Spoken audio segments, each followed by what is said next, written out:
কাবিনের ব্যবসায় তো লালবাতি ধরাই দিল ডক্টর ইউনূস সাহেব।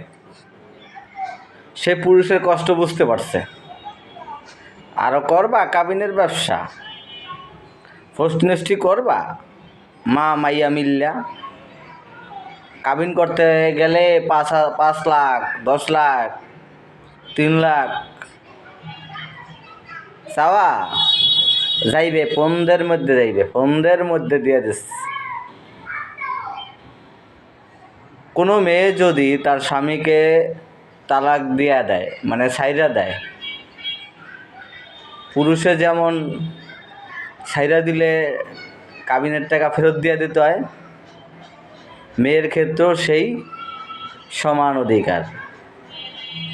4-5টা বিয়ে করবা, কাবিনের ব্যবসা করবা, মন চাইলে রাখবা, নাইলে ছাইরা দিবা,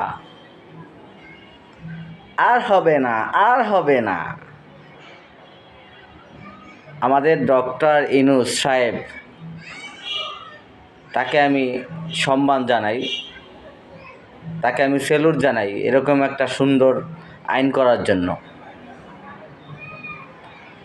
তার কাছে আরও এটা আশা করতেছি আমরা যে পুরুষ নির্যাতন আইন আমরা খুব শীঘ্রই যেন তার কাছ থেকে আমরা পাই, সে যেন সেই আইনটা চালু করে, পুরুষ নির্যাতন আইনটা।